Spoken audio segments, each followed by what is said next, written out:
Okay. Hello, everybody, and welcome to this month's edition of 316, the Get Together. Thank you for our two viewers who are live. God bless you for your punctuality, and apologies for the delay in starting.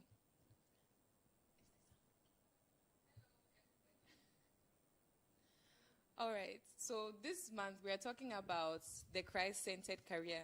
We want to look at the life of a Christian and how our relationship with God affects our careers, how it affects the way we think, and even how it affects the way we approach choosing a career, building a career, and just everything that has to do with that. I am so excited today about the guests that we have with us. I'll let them introduce themselves. They will tell us their names, what they do, what they love about what they do, and the most challenging thing about, or they face, the challenges they face, one challenge they face in a typical work day or work setting. So you can start. My name is Kizito Sedo. I am an investment banker by profession. I am actually a debt capital market specialist. So my mandate is to help corporates and government raise funding, either via bonds or commercial paper. And in terms of what I find most interesting about my job, or what I love about my job, I would say it's very intellectually stimulating, having to work on different deals, and they are all structured differently, although the products are similar. I really enjoy that a lot. Regarding one major challenge I face, I would say in Ghana, debt capital markets is still in its nascent stage, so it's quite difficult convincing local corporates to chart that path because of the information requirements you have to disclose about your company. Many business owners are more comfortable to keep their information to their chest, so that's one major challenge that I face. Okay, thank you. My name is Bafo Utubuatan. I work in private equity, and basically what I do as part of my day-to-day job is we invest in SMEs, small and medium-sized businesses in the country. We bring capital and expertise and some technical assistance to help them grow. And we invest equity, so not debt like my senior here, but equity. And then after making sure the company does well, after some time, we exit out of that business having created some value. In the special field where I work, it's called impact investing. So we work on companies, we invest in companies that both produce returns, good returns, and are making a good impact in the society. What I like about my job is very similar to my senior here, like I said. It's there's creativity in coming up with ideas on how to structure transactions, how to support a company, how to find a way to solve something. When a business runs into a wall, you become the support system. So that aspect is exciting. And we work with different kinds of people, different kinds of entrepreneurs, people who were entrepreneurs from the get-go, people who have transitioned, people. So you learn so much from the people that you work with. In terms of challenge, personally, well, because of my character, I don't like administrative things, the little reporting and those types. They are very important, but they are not really what I love about the job. I want the action. I want the supporting the company. Yeah, I want things to get done. That's the way I think. That's interesting. Thank you. My name is Victoria Ifuagbai. I'm a trade advisor, but I'm also a manufacturer of shea-based bath and beauty products. So this is one of my products. In terms of what I love about what I do, I think I started this based on my own experiences. So I had a lot of skin problems, and I got introduced to Moringa, and it was really helpful. So I started researching into how I could use raw materials found in Ghana to make world-class products. And I'm glad that we're on our way to doing that. Every day we learn something new. Today I was actually experimenting with making scented candles. So I love formulating, I love writing the formulae and doing the scientific research of, just identifying which plants we have in Ghana can help, for example, with eczema. And yeah, I love the creativity aspect of it. I think similar to Bafo, I'm somebody who likes to move and get things done. So I have an accounting firm that supports what we do, and the bookkeeper is always like, "Madam, please, I need the report. I need your August data." So those are some of the things I struggle with. And then also finding high quality raw material. So some of the things we unfortunately have to import. So those are things I wish would change. But on the whole, I'm really grateful for how far we've come. All right. Thank you for your introductions. And I think even just by the introductions, we've probably learned a lot, or we already have some things that we are thinking about in relating to having a career and how we can go. It's very human to know that there are both things that you love about it and challenges, and it's your unique personalities that bring out the challenges. People don't like administrative work, people don't like doing their own reporting and all that. So we can dive right into the conversation. To start, we want to talk about how to discover your career and then the purpose of choosing your career. And Bafo, you would help us with that. Sure. Happy to help. I'm happy to help, but I have to give the first disclaimer that I don't have the answers to this question, which is how to discover your career. All I have, it's like the blind man who Jesus healed. Said, I don't care if the man is right or is wrong. All I know is I was blind, but now I see. So all I have are the experiences that God has taken me through. I would say, the first thing I would say is what is the point of the career? What's the point of work in the first place? Work, from Genesis chapter 1 to 3. In the beginning, God created the world. The world was void and formless. The spirit of the earth was moving. And then God spoke, let there be light.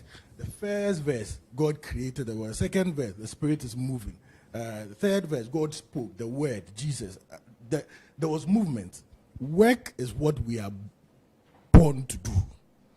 It's a very hard thing for me to say because I'm not necessarily a workaholic, but it's really what God brought us here for.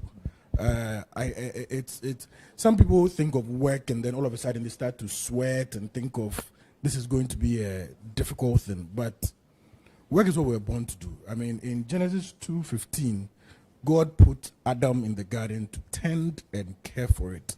Now, those are the first principles. So we are here to discover what in us that God wants us to demonstrate through work. There's one, it's funny I'm talking about this now because there's some comedians, the American comedians, young guys, very non-politically correct. Their language is also not great, so don't follow them. So I don't even give them the words. But they were talking about, they're comedians, so they're talking about, one of them watched a show about chefs, and they could identify with them because they identified that the best part of the work that the chefs were doing was the creativity part. There was a chef who was a 3-star Michelin star restaurant in Chicago, and he had orders booked for 2 years in advance. And they said, no, let's change the menu. Let's change the menu. So, why? Because you have orders, you have the money. Some of us, we just close our eyes and then go to bed. So let's change it because the joy is in the creativity. And the comedians were saying that for them, they used to prepare like a full hour stand-up set. They'll stand and then they'll go. After a while, they're like, let me scrap all my old jokes. I mean, so a new set every time. And every time they'll stand there and say, they'll start to make fun of people in the audience. Just pick somebody, where are you from? And then start to try to make a joke out of it that is funny, but it's not offensive. So just stretching themselves. And they find that it's in that where they find joy. So the purpose of work, we're born for it. I'm sure Victoria would when you are in the mix and you are creating something new, there's a certain excitement. And it's the same with when God brought the animals to Adam to see what he would name them. Because you are participating in who God is. That's like your godhood that you are demonstrating in being creative.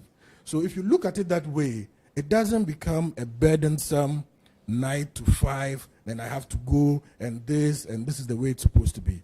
In my own life, it's been a very weird path.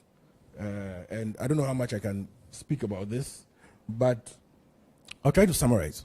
So when I was growing up, I thought I wanted to be an accountant because I thought my dad was cool. You know, a lot of sons think their fathers are cool. But well, I would say there's nothing cool about accounting, but... Be careful. So I think that was my first thought. At some point, I wanted to be a footballer, but I was terrible at it. But I think by the time I got to, when the choice came to go to senior high, what you call senior high now, the options, I think in the mind of my parents, they said, do I want to do science? Because if you're doing well in school, that's what you go and do. You go and do science. Me too, I didn't know any better, so I went to do what? Science. And I spent my high school life in Presec, best school in the world, by the way. Arguably. During... there's no argument. There's no argument there. So I spent my time there, and it's funny. During that time, I spent a lot of time working myself in extracurricular activities. So there was a drama group, debate group, all these things, and I was bombing because the science I wasn't seeing top. Finally, I mean, if you know Presec, you know we do last minute things. Finally, last minute, the results speak for themselves. The results came out, and they were okay. So at that time, I knew clearly that science was not for me because during that time, there was no affinity, right? But then I had the opportunity to study in the US, and that's a whole other story. I'm just cutting things short. And when I was going to study in the US, I said I was going to go and do computer science. Why? Because I had read somewhere that this was going to be the fastest growing occupation. So I'll go and do some, right? And I guess that's one nugget you can pull out of this. For those of you who are young, who have the time, and if you can get into a field that is going to grow, get into it now. And you can get into it there's no reason why you can't get into it because it's all available online. Yeah. So you can learn coding, you can learn whatever. I talked to some people in the fellowship who really liked the statistics. And there was one guy in particular who is now in the States doing his graduate program. I told her, hey, Masa, you are doing statistics. Me, I don't see top in statistics, but you are doing statistics and you actually love it. And you don't understand that there's a whole new world out there based on data and data science that you could be accessing. So while you're doing your graduate program, start knocking on the doors of Silicon Valley. Let's see what you can do. So there are opportunities out there. If you are young and you see that a field is growing, try to get into it. And so I tried computer science, and Charlie, the thing rocked me. So I got to, this was the first time I ever sat on a plane. Went to the US, and it was a scholarship that God blessed me with. Went to the US, was going to study computer science. The first semester, Charlie, I was not seeing top. You sit there in class, the professor will come, you do the thing. You're supposed to do the thing during the afternoon time. You try the program, it's not working. Then come evening time because the TA is there, and you are there. It was myself and a certain guy from Colombia. Charlie, we bombed the thing. It was not going well. So I advised myself at the end of that, but I spent energy. You know what I'm saying? It wasn't like I just tried and stopped. I spent energy.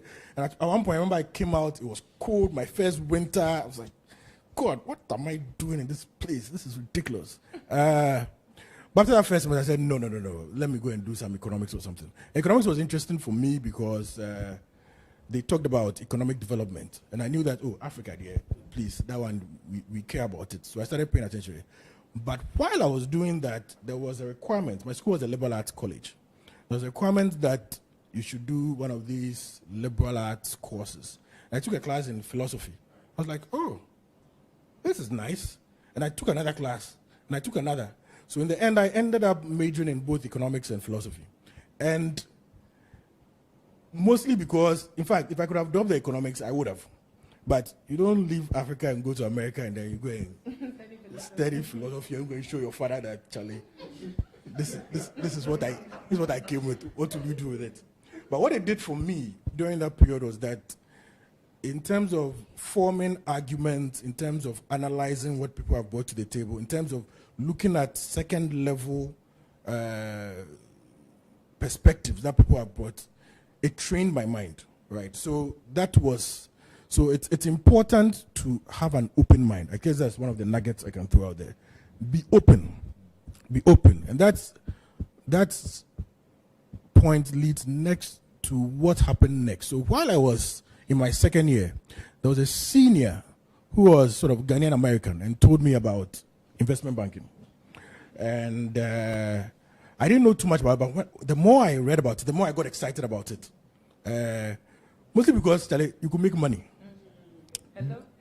But so it wasn't like, I won't even say it was like you could make money. Me, I knew how much I brought to my pocket to the US. I know exactly how much I put in my savings account and my checking account when I got to that school. Because it wasn't easy. So I started exploring it, and there was an internship program that he told me about, and so I started, and it was a hard one to get into. So my second year, I applied for it, and it didn't go well. But even though it didn't go well, it opened my eyes, and I said, okay, I need to signal to people that I'm interested in this. So that summer, the summer of my second year, I took an unpaid internship. No pay. My sister was in Ohio at the time. I went to stay with her. There was a Citigroup financial advisor, no pay. Charlie, it wasn't easy for the ego, because I would go with my tie, and then, Charlie, you have to go and shred papers and things. In fact, one day I got so angry, like I could be doing more. But God was sort of just shaping me and being, Master, be humble. You want to be here, you want to learn what's going on, be humble and learn. So it's a matter of opportunities. As I mentioned, people have been very influential in my life, people who suggest things. If you are at the start of your career, you don't know where to go, God will always speak to you through people. Always. Always. God speaks to us more through his word, primarily. And I think through people even more than prophecy. I would vouch for that any day from my own experience. Because, for instance, I'm wearing this shirt now. It says World Vision. It's an NGO that I'm active in. When I was in college, my first year roommate was called Bill. It's like a Pennsylvania guy. I think I'll stop my college things and I'll pause it, then maybe we can discuss. He was American guy, not really a Christian, but you know the thing with going to university is sometimes you fool, then sometimes some deep conversation becomes inside. It passes through once in a while. Maybe the women have more deep conversation than we do, but the fooling is maybe 95%. Then once in a while, some quiet moments be. And he was telling me, I think we were talking about ourselves, though, what are we going to do? He said, the way he looks at me, I look like someone who can be trusted. So he thinks like an NGO will be, like I should do on the NGO space or the, like myself. I was thinking of investment bank, I'm like, what kind of case is this? But funnily enough, the words he spoke have come to pass in my life now, because a few years ago, I came across an opportunity to serve on the board of World Vision, Ghana. And I applied for it. I spoke my mind. It was one of those interviews that I was very free. And I got on. Now we are active there. And very soon after that too, and there's a whole other story. I was selected for the international board. So this is a $2.5 billion NGO. And I'm sitting there, youngest person, looking around like, what the heck am I doing here? But it goes back to one of the things that I love about the word. One of my favorite verses is Psalm 18:35, not 35a, not b, but c. It says, "Your gentleness has made me great." It's a fantastic one, because I'm the most undeserved person to have a role like that. So people speak. When people tell you, when you're trying to figure out what you are good at, somebody can tell you and can look at you and say, the way you are, I mean, all the fooling, the person can say, the way you are, maybe this will be good for you. At the same time, don't be there and take negative things that people say about you. It's important. And so that's another point. Another point I would say is exploration versus focus, right? In my own life, one of the things I've done is, like I said, when I was in PSEC, I was doing plenty extracurricular activities. College, similar. It's a good time to explore what could work, because in the exploration there is training. But when there is a hint that this could be something, you need to have a narrow focus, just laser focus. I remember when I was applying for this internship, I had posted interview questions and answers all around my room. I don't know, and I was bombing in school too. It was not a good balance. So don't do that. Yeah. But be focused in what you want to do. When it becomes clear that, oh, this could be something, you need to be able to turn off distractions and just focus and get it done. Third thing, fourth or fifth thing, I'm just throwing these things out there. Work with different people. I worked in investment banking in New York for a couple of years. Wall Street, we hear Wall Street, it's like, hey, Wall Street. There's one thing you must know about Wall Street. It's just that a lot of the time, not all the time, a lot of the time, the people you work with are, there's a word, I don't want to use it, but you will know. Yeah, they are not the nicest, warmest people, right?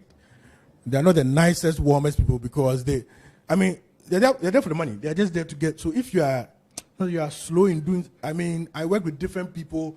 Charlie, somebody will blast you, and you even forget that, Charlie, you're a human being. And it wasn't even about race. It's just massa. But you work with different people, and it was such a challenge. I was working 100 hours, 120 hours a week. You start, you are, especially when there's a deal on, you're not going home. You're going home to do what? We have to finish it. So you learn to work from different people in charged environments, so that when you go into an environment that is less charged. So my current role, it's very funny to me. A lot of my colleagues who are in different African countries, they are really working. But by God's grace, I'm like, Charlie, it's okay. Because what God took me through, and God has a wicked sense of humor, because again, I'm not a workaholic person. He intentionally put me in the blender straight out of university to sort of bring out the kinks. So that's another point. Exploration versus focus, working with different people. And then, there's a lot more. Being humble and allowing God to prepare you. Like I said, God prepares us for where we want to go. There's a whole story around, I did my MBA at Oxford, right? When you mention the name, it's like, hey, But, Masa, I did my MBA and I was at home for about a year, no job. For the first 3 months, I was applying until very tangibly, I got a sense from God. God spoke to me and said, Masa, stay at home and read my word. And it was not easy. You have an MBA from Oxford. When you say it, you feel some way. But God is saying, hey, Master, this is your wilderness phase. Sit at home, be quiet. I will open the door when I open the door. And when God opened the door, it was amazing. The most important thing, first of all, he introduced me to my wife, who is the best woman in the world, by far. And he also brought me into a career path where I'm still learning and enjoying what I'm doing right now in terms of investing in these companies. But it's important to hear the voice of God, right? And I don't want to over-spiritualize this, because I have a pet peeve. It's funny I'm talking about this right now. I have a pet peeve against, and I'm going to sound old, but I know what, I don't care, against this young generation of Christians who have come to be the I receive it generation without the I give it generation. But in the Bible itself, say it's more blessed to give than to receive. So not over spiritualizing things. If you want to work somewhere, if you want to find your purpose, whatever your hands find doing, work at it with all your might. Whatever. It didn't say what you enjoy. It says whatever your hand finds doing. T.D. Jakes had something where he talked about how his son has found a job and said, I'm not sure if it's the thing. He said, if it's not the thing, it's the thing that will lead to the thing. And you will learn something from there.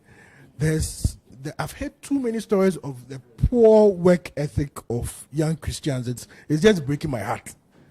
But whatever your hands find doing, work at it with all your might, because it is through that God will lead you to the next thing, and the next thing, and the next thing, and the next thing. I mean, I moved from working on Wall Street to working in an NGO in Ghana. Went to do my master's, was stuck at home for a while, and I'm working for a company that is investing in businesses across Africa. And I'm on the board of a big NGO, which really, really, really humbles me. But all of that was because whatever my hand, and again, I'm saying this to you because I keep going back to this point, because those who know me, my family members, Andrea Megache, people who know me in the fellowship, those who know me, they know that it's not like Bafo is like some hard worker. But if something needs to get done, you get it done, and you throw yourself at it, your whole self, not I'm tired, so I stop. And I'm seeing too much of this with the young people. There was one person I recommended for a jobs with one of the older Christian brothers, and that person, you say you finished accounting in school. The senior partner is working on the audit. He's a chartered accountant. 5:30, you have picked up your bag, you are going. He's there still working late. What is wrong with us? I've talked to people who, I'm going on a rant here, but I think it's well placed. I've talked to people who, and I know some of you probably know who this is, people who hire even folks from the Rage Fellowship. And we have a long conversation like, Charlie. The attitude is not good. I've talked to another person from the fellowship who has been saying, I would rather hire the Muslim cleaners. I've talked to somebody who is married to one of our chief people on the church council. She doesn't hire charismatics. I mean, it's such a bad reputation that's building. Do we not get that we are here for work? What is this? I receive it nonsense. We are here for work. The people who, and the funny thing is, the people who, the strong sort of giants in the charismatic faith that you go and it's my daddy, it's my papa, it's whatever. The way those people work hard, and you are there, you just receive and you sit and you think prophecy will just appear on the table. Jesus Christ himself. And again, I'm talking about the purpose because we are here to work. That's the point. Jesus Christ himself says, my food is to do the will of my Father and to finish the work that he gave me. And he was going. He would go and sleep. Small sleeping, he will sleep. There's a storm. Jesus, wake up. Come and do this. Small, John the Baptist, they've killed his cousin. He wants to go and hide small. Then people have come. They came to her. They didn't bring food. They are hungry. Then he feeds them with 5,000. There was a relentless work ethic that seems to be missing now. And I think it goes back to the point that we don't understand what the purpose of work is. We are here to work. We are here to work. I'm going to pause here. Wow. There's so much to unpack in like everything that you said, but I'll let Kizito and Victoria come in if they want to before we move on. And just to let everybody who is watching know, you can drop your comments. Okoye and Gabi, we see you. They said, hey, Bafo. And Gabi said, Baf, you be shocked. Okay, so you guys, you can drop your comments and questions. We'll address them as a member. But Victoria, if you guys have anything to add to what Bafo has already said, you can go ahead. Yeah, just a couple of comments. I mean, the first one is it's refreshing to hear Bafo talk about all these things. He's giving us a lot to think about and unpack. And I could say, look, we might as well just wrap up and go home and chew on this. And just think about all he said. I mean, he touched on very vital aspects of the entire career stroke business discussion. But then there is that element of throwing ourselves into the deep end and exploring. If you do not explore, you would not know what you are built for. This dovetails into my second point, which is God has made all things for specific purposes. So lions roar, eagles soar, okay, and you can go on and on and on. An eagle does not roar. Neither can a lion soar. So if you are being untruthful to yourself and trying to do things which you are not built for, you will have a big problem. Cars don't fly. So if you are racing a car with the hope that it will take off like an aircraft, there's a problem there. So it's very important for us to have that connection with God, where we receive from Him, so He directs us as to the path we should take. Some people, I would say, were fortunate. Growing up in school, they knew math was not for them, or some people knew English was not for them. I was on the other side of that stick. I was an all-rounder. So I suffered greatly in my life because I didn't know what to do. You are good at virtually everything, so you are the most confused person. When people knew they were going to read law or try something, I didn't know what to do because I felt I could do everything, and that's where people come in. People who God speaks through, and if you're able to tune out the world and tune to God's station, you are more likely to hear what God is saying. The last bit I'll add is taking a step back. The Bible says that we are God's workmanship, okay, built in Christ Jesus and prepared for good works. God is a workman. God is a worker. He is always working. Jesus said, "My Father works, and so I work." And the reason why I said that it was refreshing hearing you speak is because we are talking about the work ethic, which I've also found missing in younger people today. Yes, Christians.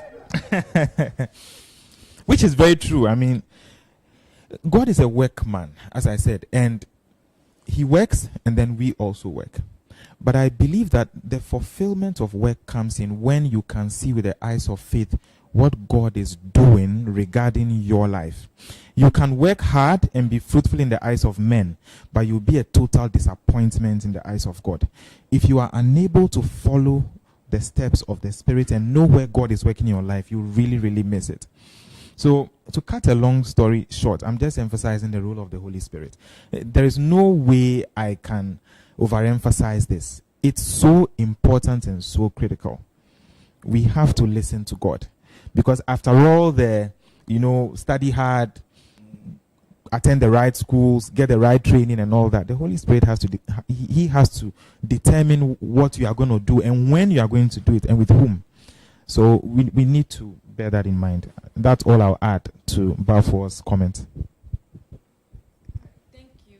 So Victoria, would you like to add anything as well? Yeah, I was just going to say that the work ethic thing is like really important. So for me as an entrepreneur, first I got my first job from an internship.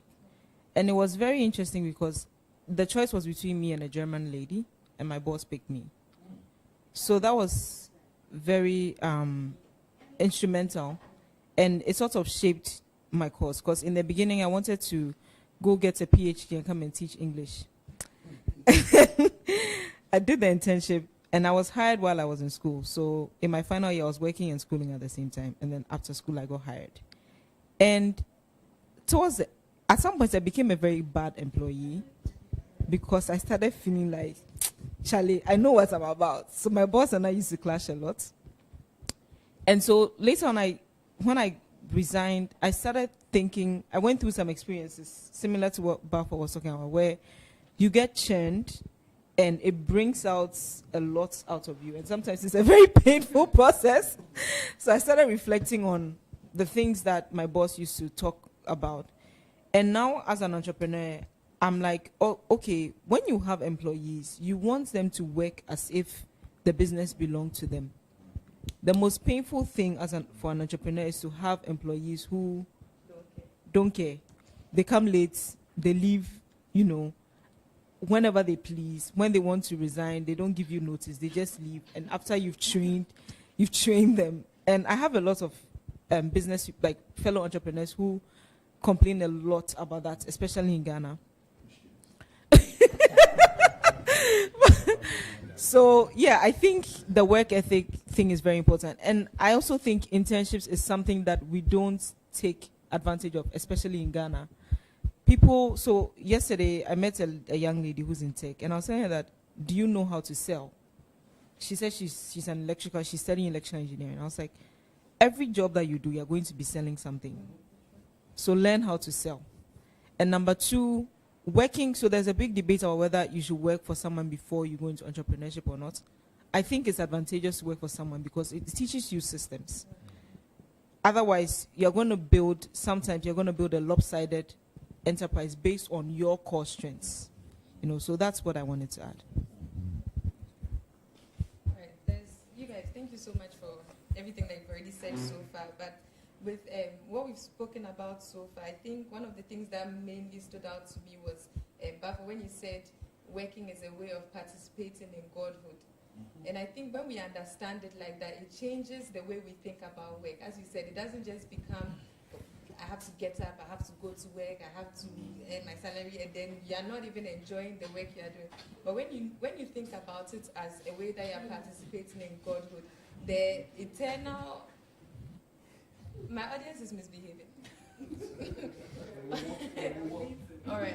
So the eternal impact of the work that we do here on earth becomes a bit more, that effect becomes strengthened in our minds, and then the way we approach work, because we always talk about, yes, it's good to have your riches and all that, but you have to fight for the riches that cannot be destroyed by moths and by this and by that. So when you know that building your career is a way in which you're able to participate in Godhood, you know that your career transcends your time here on earth. It will have an effect in your time after, this age or this season. So I think that's very important. And then what you also said, or what we said about being open-minded, especially for the gifted kids, the ones who seem to be good at everything. Because we have the stereotype in, this part of the world where the gifted kids do science. They become doctors, engineers, that kind of thing. But then that may not be necessarily what you are interested in, or that may not be what God has called you into. So even being open-minded to be able to express to your parents that, no, we need to move from this stereotype. I'm good, but I don't want to do science, or I like reading, I don't necessarily want to study law. That is something very important. And the more you explore, the more you know all those things. So, I feel like we should have had this conversation a few years ago. But God is good, allow God. He and I think so. You mentioned something about God prepares us, and He builds up, and He directs our path. So I think that's very important. When you're open to God, it may not look like the path is making sense, but the path is making sense. Yeah, and everything that was said about the work ethic is so true and so important, because even before, I'm the youngest person on this panel. Anyway, even before I finished uni or whatever, you've heard people complain about working with Christians. They come, they do their quiet time, they read their Bible the whole day, and they are not working. And I feel like from the past, I've never been an employer, but if I was an employer and I had staff coming in, and at the end of the day, all I see them, when I pass by the office, they are always reading their Bible or whatever. As long as the work was getting done, I don't think I'd have a problem with this, as much as, where's my deliverable? It's not ready, but you've opened YouVersion and you are reading it. So as Christians, I think it's important to build that work ethic. And the way we can look at it is when we know that work ethic is not necessarily a worldly ethic. Because when we look at the way Jesus worked, when we look at the way even God went about in creating the world, in dealing with his prophets, in dealing with the people of Israel and all that, God has an ethic that he operates by. He's open, he's transparent, he's principled, he's time conscious, he's this and that. And he does his work, and at the end of the day, he can say that his work is good. So as a Christian, are you able to, at the end of the day, say that you've done good work? Are you time conscious? Are you honest in your dealings with the people that you work with your bosses, with your subordinates and all that? And when we understand that the work ethic is not the world imposing work ethics on us, okay, working well comes from God because He is the divine, institutor of work. But yeah, talking about work ethic, I think you can go in to talk about maintaining our Christian character in our career and all that. Okay. So, in terms of maintaining our Christian character in our jobs and careers and businesses, should we be business owners? I would approach this from the perspective of values, and I believe as we discuss it, it will encompass character and all that. Now, I would like to take a step back. It's always useful to remember the governing elements of our lives, and I frame this in questions. So there are some questions which govern everything that we do. So the first question is, where do you come from? Okay, or where do I come from? Very important question. It may sound philosophical, but if you are not sure where you are from, it impacts how you live your life. Question 2 is, why are you here? How you answer this question will determine the kind of responses you give to questions and stimuli that will come your way. Third question is, what can I do? What's my potential? What am I built for? What can I do better than others? What contribution can I bring to the world? Bar 4 is into impact investing, and that's like the buzzword sustainable green bonds and etc. That's what is happening now. What contribution can you bring? Then the next question is, what's my path or what's my journey? Your journey may not be your brother's journey, your father's journey, your siblings, or even your best friend. You've got to determine what your journey is. And that journey will lead you to the last question. What is my destination? Or what does my destination look like? Now, the problem is failure to keep these questions in mind from time to time would put you in a place where you risk losing your way completely. It will hurt you in terms of the values you espouse in your career and in your life in general. So this is the first broad stroke that I'll give. Now, moving on, I would like us to consider some very important figures in the scriptures. People who lived lives in terms of how they carried out their work and they made an impact. People like Bezalel and Oholiab. Those two guys that God gave wisdom and knowledge and understanding into working in gold and bronze and wood and so on. These were the two guys who made all the items that were in the tabernacle. Now, it's important to know that it was God who gave them that wisdom and that understanding. And for us as well, we must remember value number 1, humility. We've got to understand that whatever we know is by the grace of God. Paul said, I am who I am by the grace of God. Now, because in our culture, we all say adum, it becomes watered down. But these are very important. They are so critical. So where I've reached in my life, my next level is more of getting into executive management. That's my next level. And shockingly enough, when I go for these career, programs or leadership conferences, it's all about humility, and I'm like, wow, strange. I mean, you get to the top and they are telling you things like humility, empathy, customer service, service, care, and I'm like, wow. When I was down there, I thought it was just a grunt work, building the financial models, making sure they are robust enough, dynamic, getting the job done, drafting the PowerPoints, making sure they are sharp. But then you get up there and realize it's all about values. And the values are very, very important, as I said, because they govern your life and would determine how your work life will actually pan out.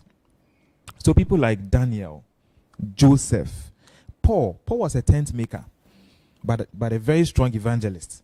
And if you look at that guy's work ethic, I dare say Paul was probably a workaholic.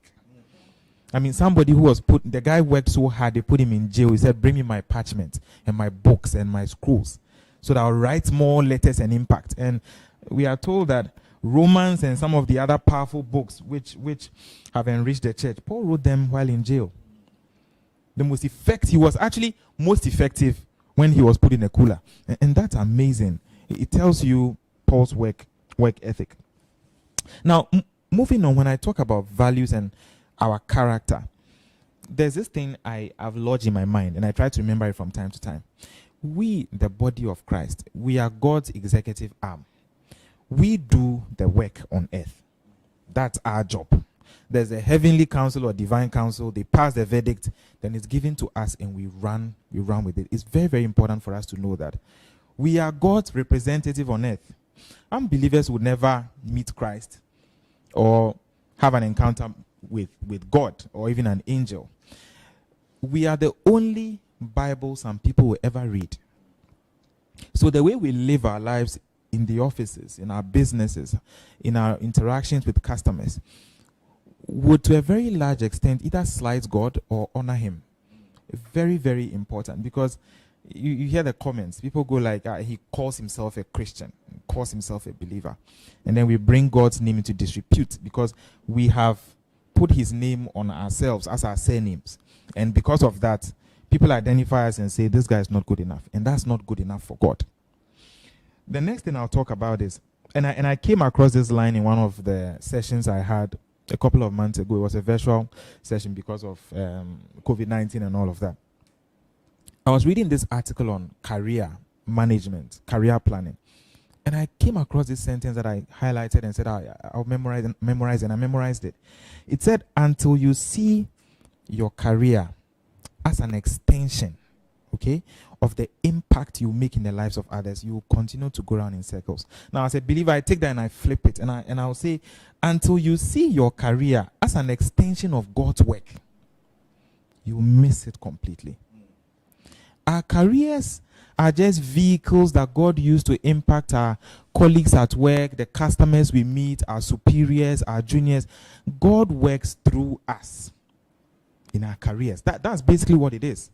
So the juniors at work, the story they have about me will reflect how God is working in me. So wherever I claim to be will show in how I work, my work ethic. Am I honest?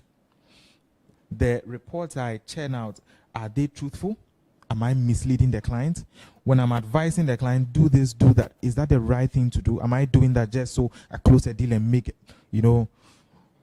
the fee and get my bonus at the end of the year? Is that all I'm thinking about? Or am I thinking about enriching the lives of others? This is very, very crucial.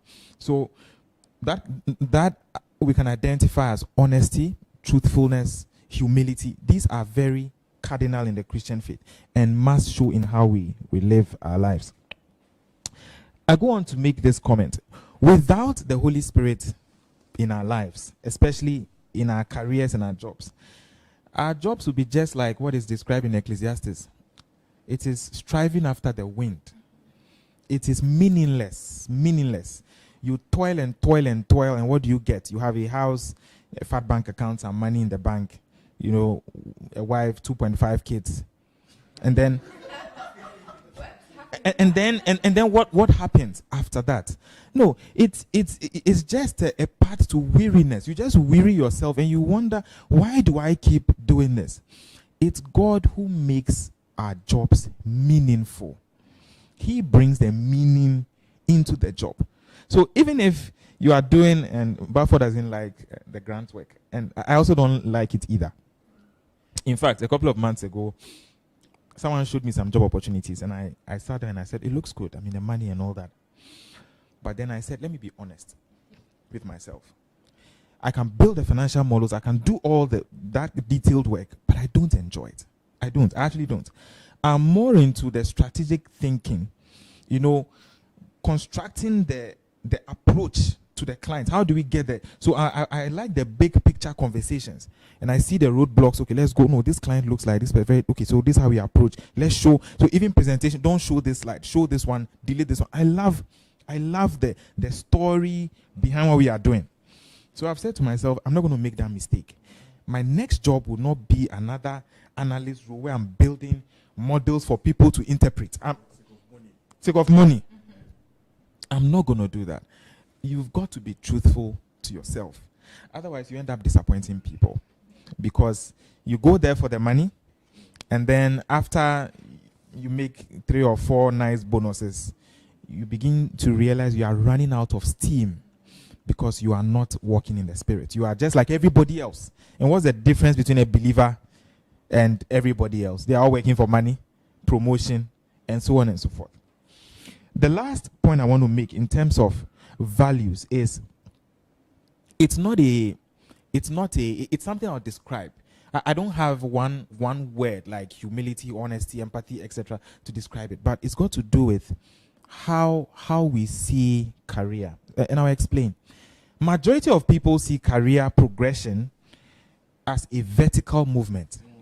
So it's all about 1 to 2 to 3 to 4. So everybody's goal is to become MD, CEO. Everybody. So, I mean, that's what it looks like, everybody. But I can tell you for a fact that that's not God's plan. Sometimes you move laterally. Sometimes you even move backward. Why?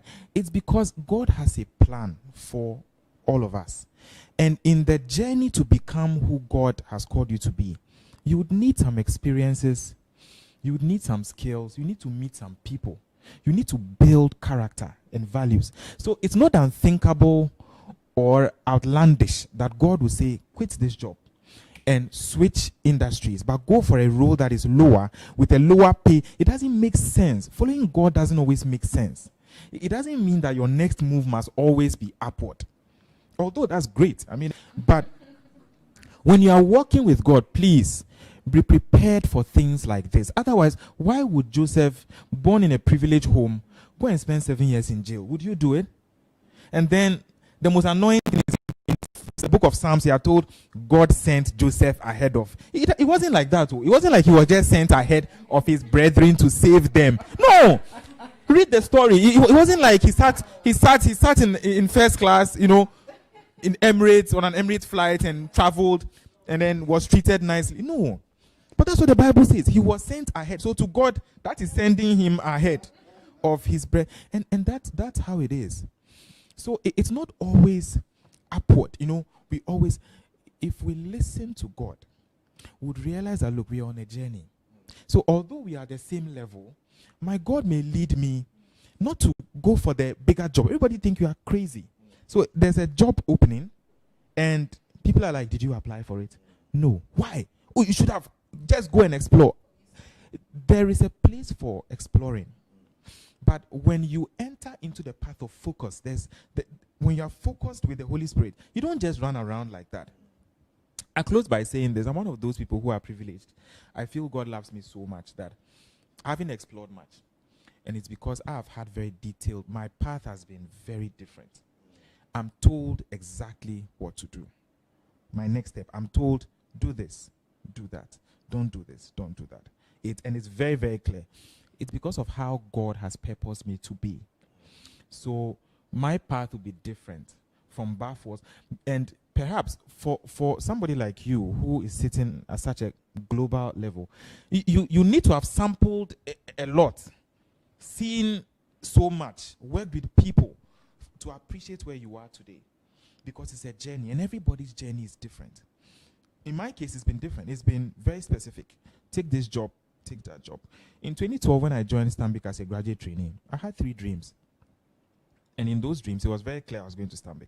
I didn't apply to anywhere else. I didn't care. I really didn't care.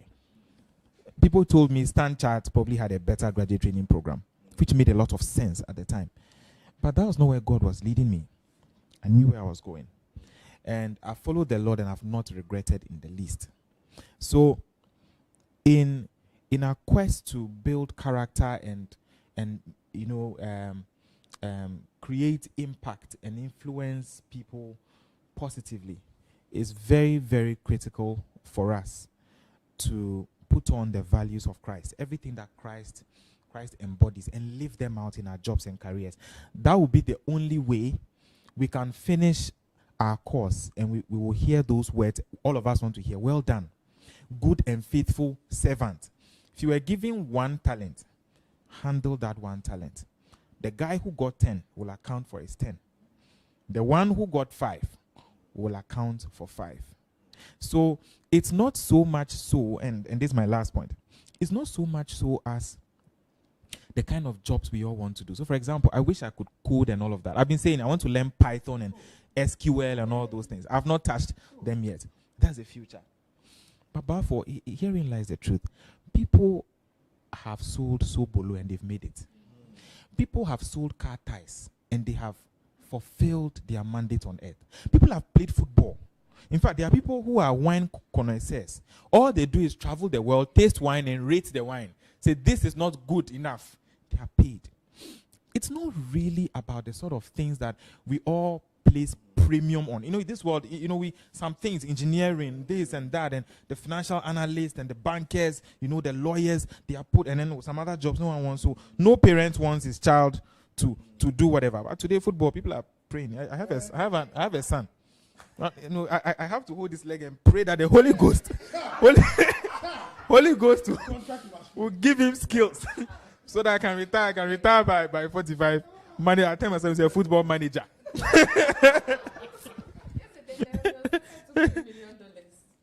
Exactly. So I mean, this message is out to the younger ones. It's not so much about what we value and what we place premium on. Look at yourself. And as Bafo said, just, you see, when you explore, I like the exploration bit because I did a bit of that at some point, but it wasn't in terms of moving around. When you explore, you know what you are good at and what you are not.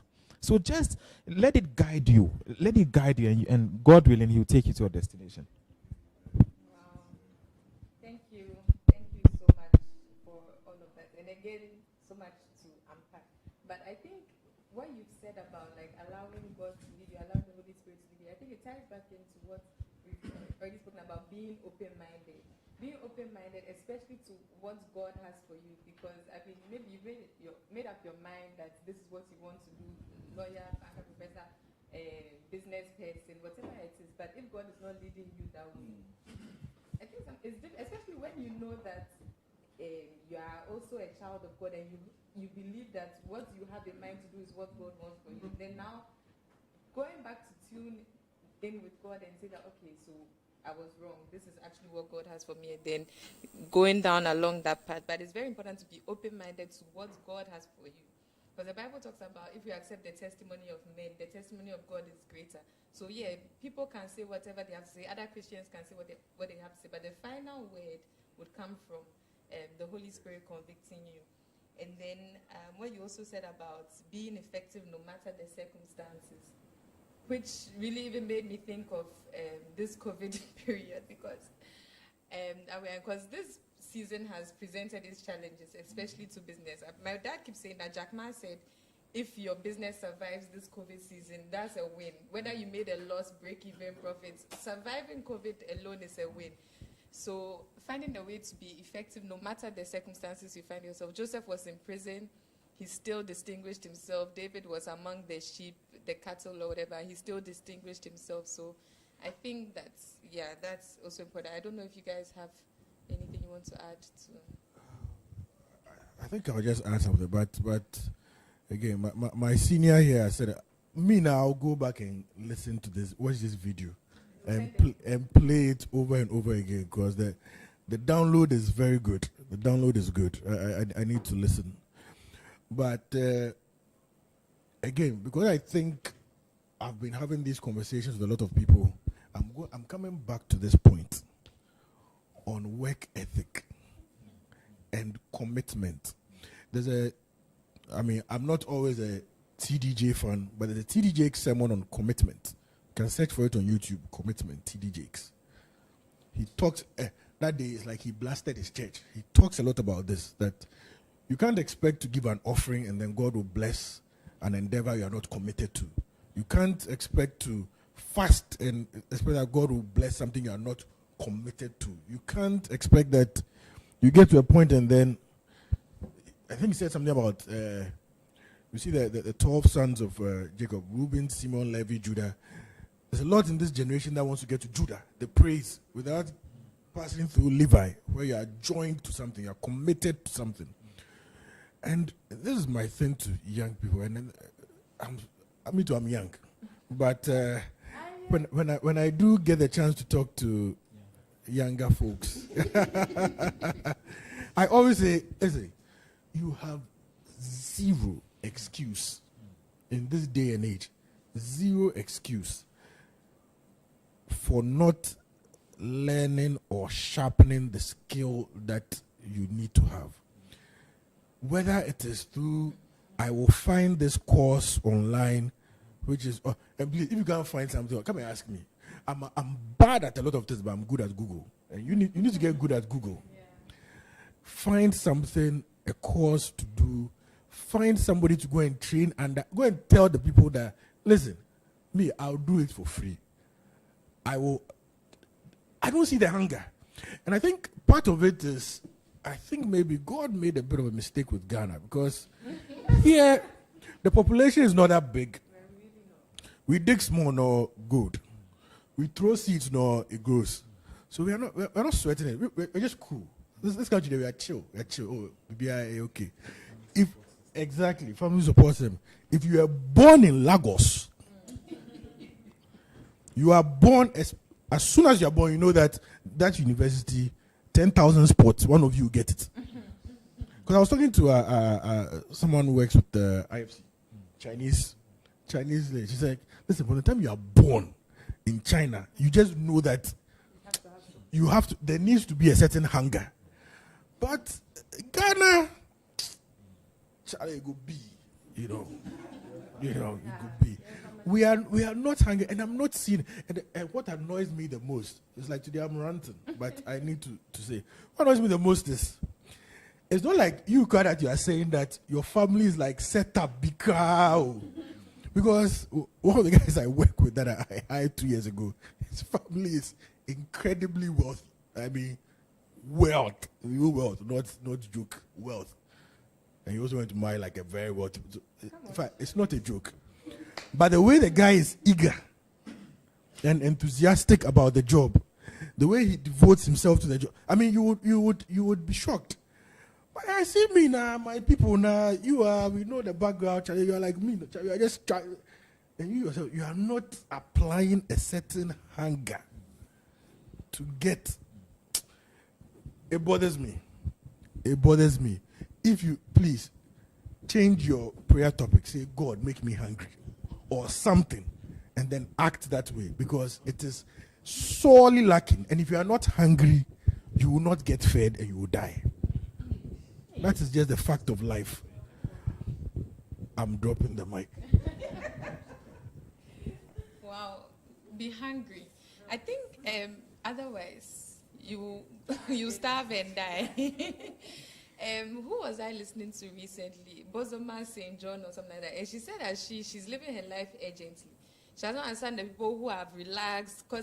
And when you follow, I mean, I don't really follow her closely, but when you follow her career from Google, I think Uber, she's worked at Apple, she's at Netflix now, and it's top like marketing or executive positions that she's been. She says we have to learn, especially for women, we have to learn to live urgently so you can take your place, in whatever career that you're in, whatever path that you're on. You need to have that hunger. Wow, Lord, I'm hungry. Or hungry me. Okay, before we go on, Na sent in a contribution that she wanted us to read. And I think, it's important that it's something that we think about. So she says, more people should be encouraged to explore sports, business, and the arts, and not just toe the line and try to get into the sciences by fire, by force, especially the arts. We seem to underrate it, but being an artist myself, I feel it's also just as important and as mentally tasking as the sciences. It's not for those tagged not smart enough. So we really should encourage people to explore as much as they can in non-academic fields during their early school years before they become adults or university students and waste so many of their years pursuing a career that was never meant for them. And I think it's so true. That understanding is so important, especially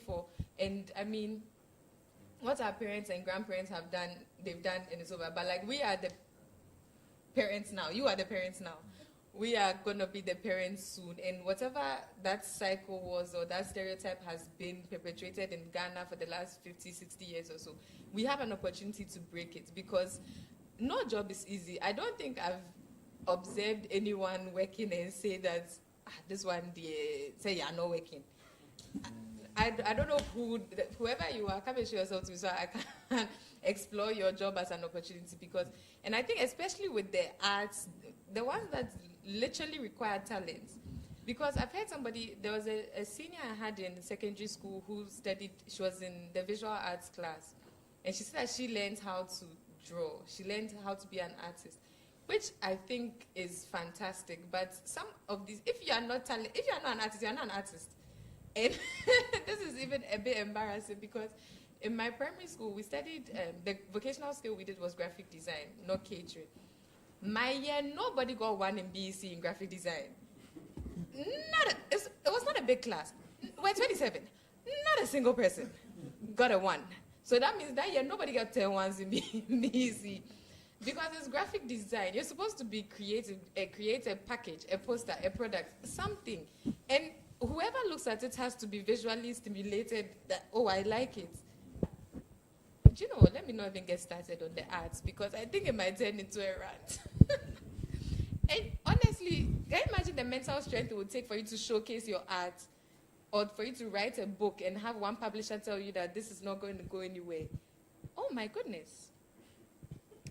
Okay, that's fine. Does anybody have anything to say about that as well before we go into the next thing?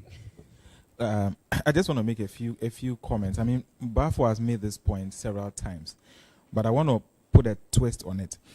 Bafo, you'd grant that in Ghana, standards are very low.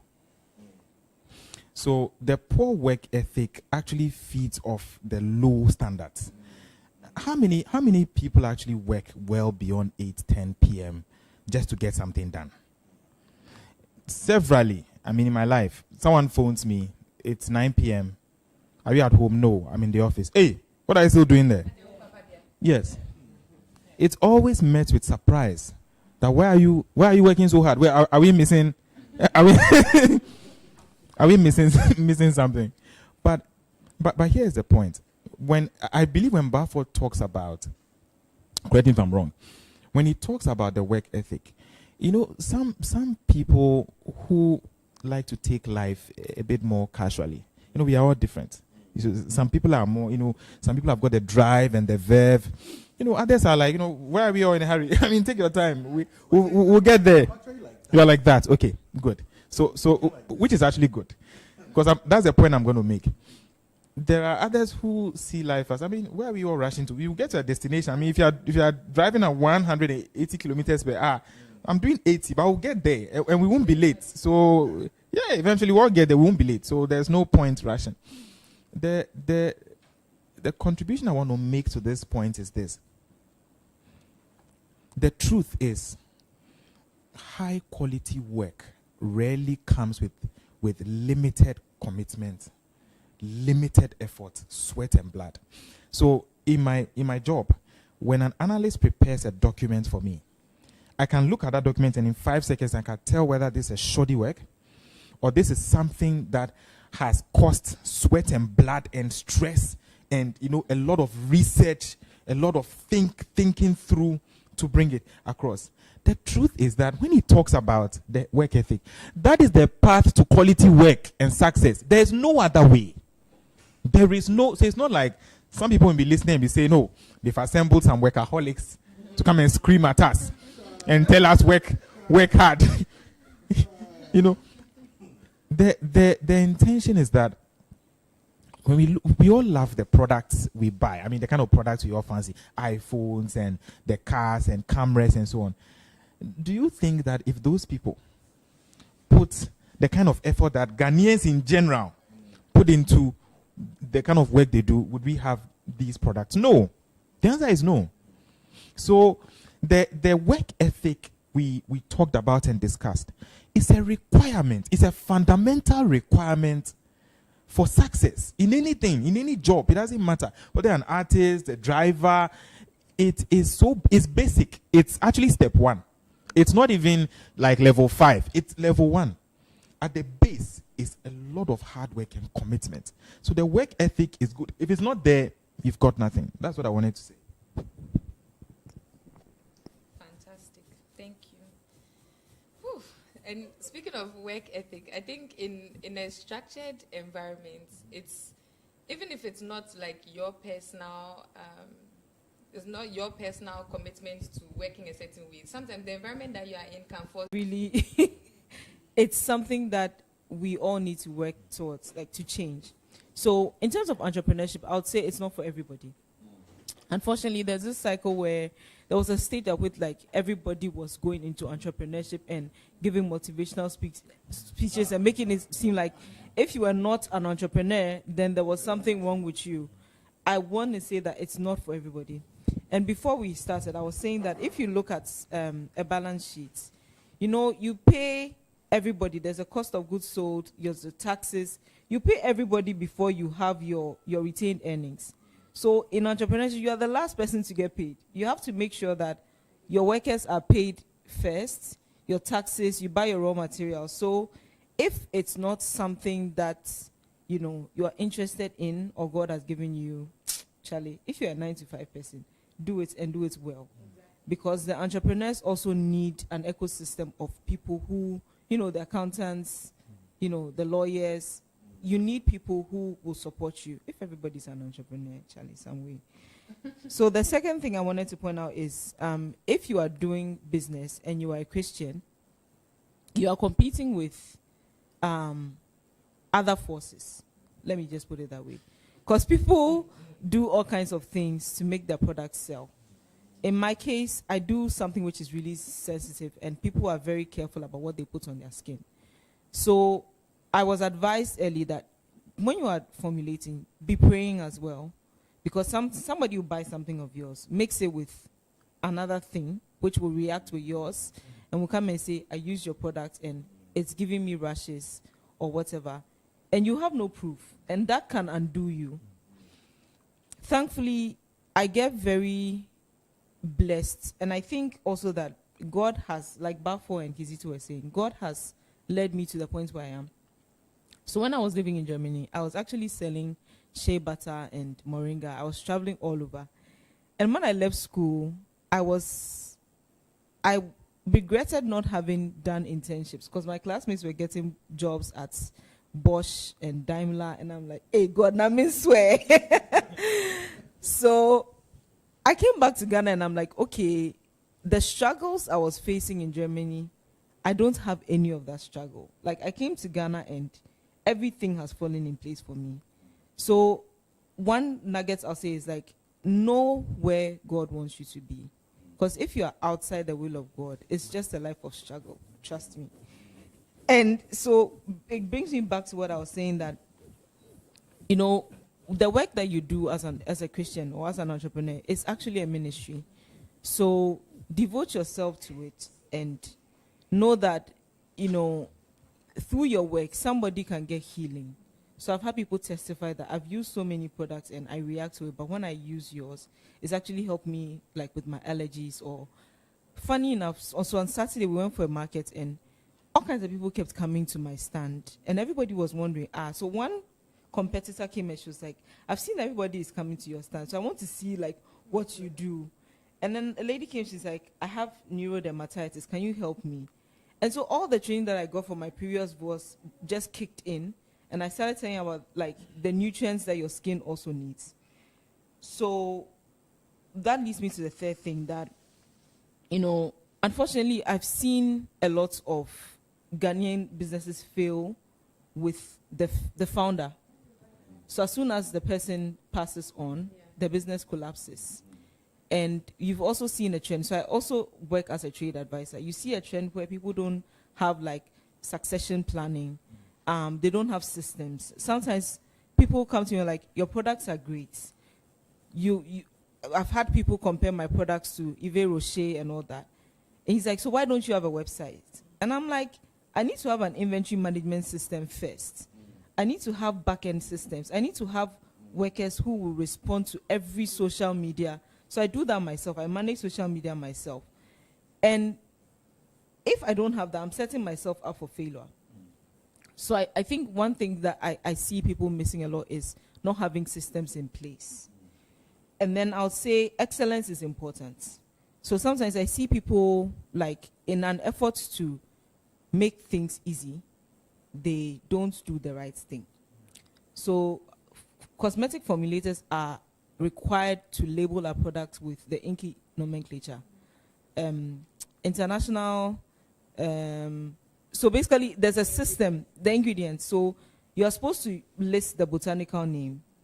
And if you want, you put in brackets what it is. Because, for example, if you use hibiscus oil, there's like so many strains of hibiscus. Someone might be allergic to hibiscus. And if you don't declare it, they don't know. And people also want to hide, I have some secret ingredients. I may be allergic to it. So I've had sometimes people complain to me that, okay, why is your labeling so complicated? I'm like, it's the right thing to do. And for me, I get very happy when I ship my products outside Ghana and I'm like, wow, it's so good to see products of this quality coming from Ghana, because sometimes they don't expect us to be able to get to that level. And then the final thing I'll say is it takes time. People, and I was like that in the beginning. When I started, I wanted to like just explode. And I think I've been blessed with having certain people around me. So my fiance would always say, like, Victoria, slow down. It takes time. Don't be in a hurry, you know. Look at the next 20 years and build to last. Because we see a lot of, also because of this whole entrepreneurship, we do need to create jobs in Ghana.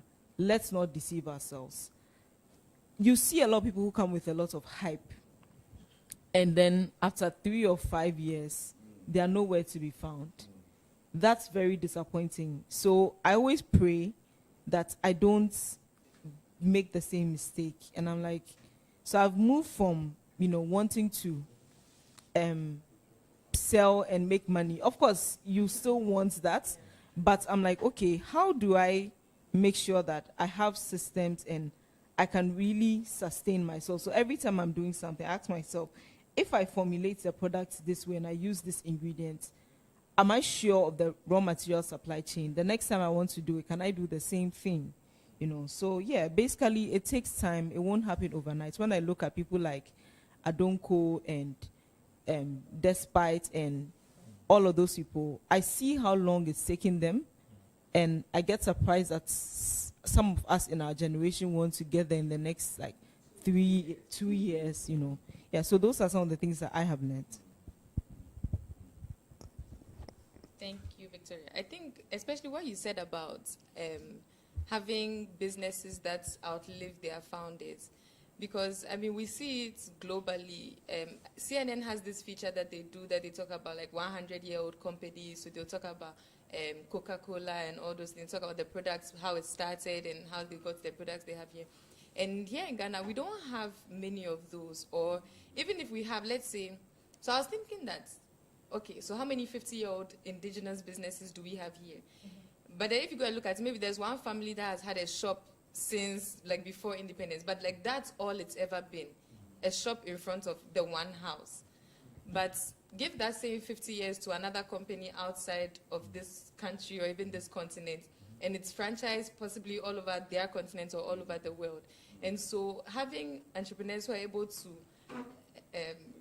retune their minds to that kind of thinking where, okay, I'm not just trying to get paid for now, but I need to leave something. Because, okay, so in my work, the clients I'm working on now, it's a son who has taken over from his dad. And my colleague and I were like, hey, so what are we leaving for our children? Because it's not even just one company. It's a group of companies that their family has built, and now their children are eating off of that. And hopefully they'll be responsible with it, and their children will eat off of it, and like, you know, that inheritance will not go to waste.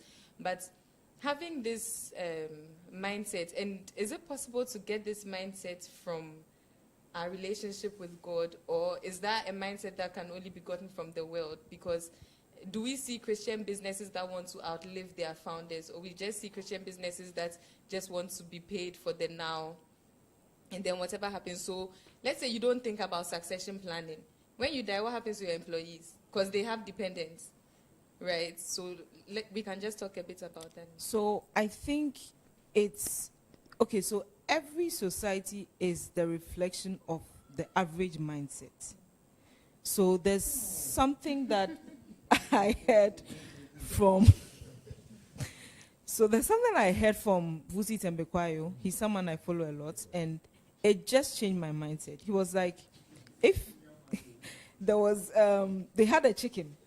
He used to go to his grandmother's house in the village, and the chicken was tied, and it would be given grain. So one time, the chicken had matured, and his grandmother said, go and kill the chicken, or bring the chicken, let's kill it and eat. And he didn't want to kill the chicken. So he untied the chicken, and he was like, go, I'm setting you free. But the chicken was just standing there, because he had been trained to just stand there. And he was like, that is the African mindset, unfortunately. You've had a colonial system that has limited you in what you can achieve, who you can be, and what you can be.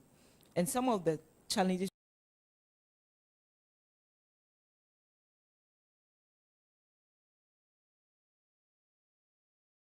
that was the one-time thing. We went to a factory, and the owner said every summer he runs a summer program where he just like gets the youth in the neighborhood.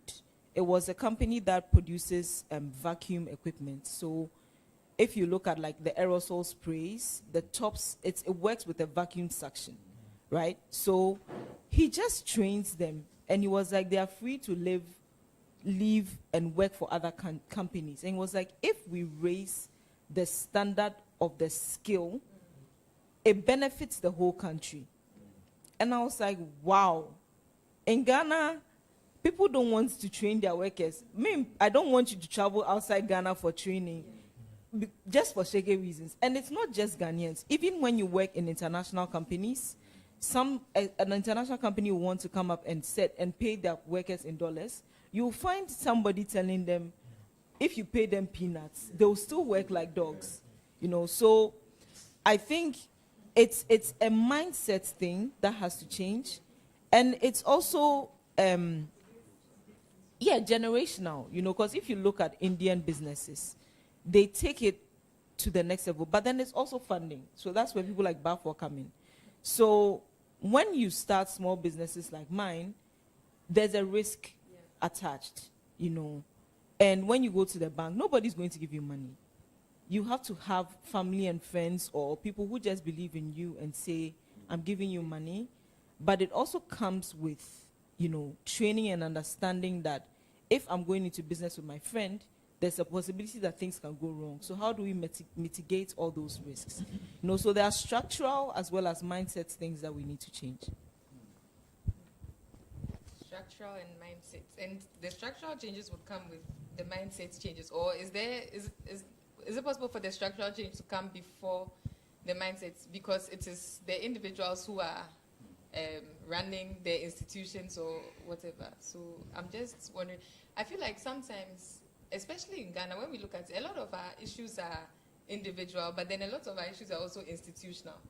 So for me, it's like a chicken and egg situation. Which one comes first? Do we change the individual mindsets first, or we change the institutional systems first?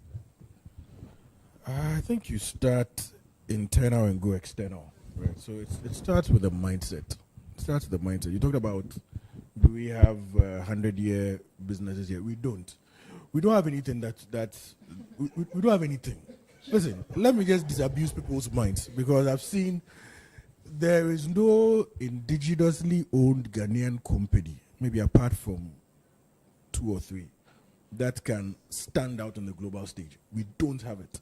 The only businesses that have lasted that long, have any quality, are owned by Lebanese families or Indian families. And they've done it with a certain mindset. And I've had the chance to watch them cultivate this mindset. I mean, when you're in school, when it was vacation, what are you going to do? Vacation classes. Then you went to chase some girls, you went to do this, you had to do that. I mean, that's it's just a leisure and whatever.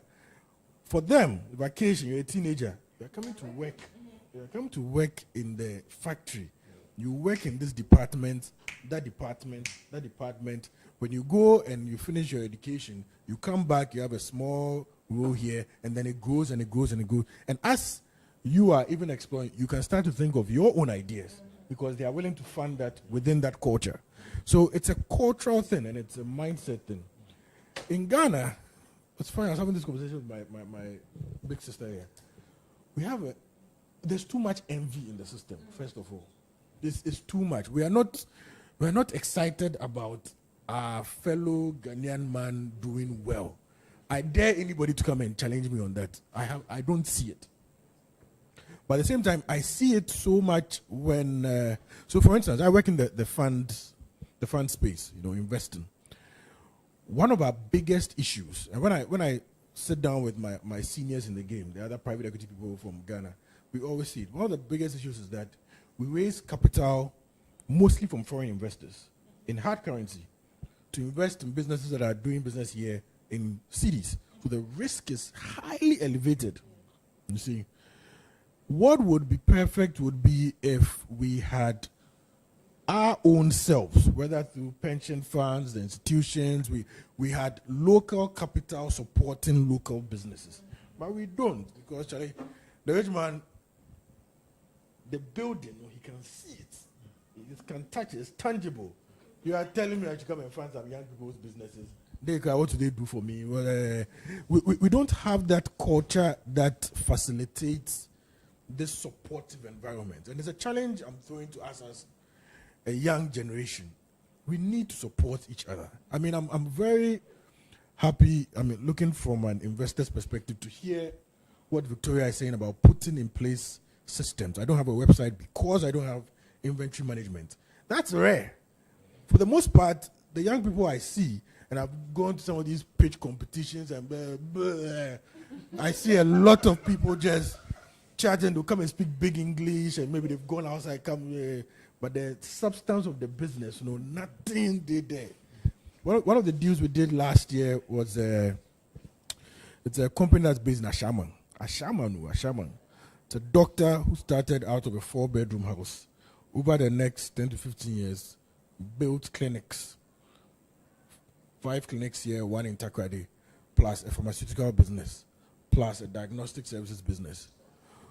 In total, including the fund I work for's investment, plus the IFC came in, actually, into this small business.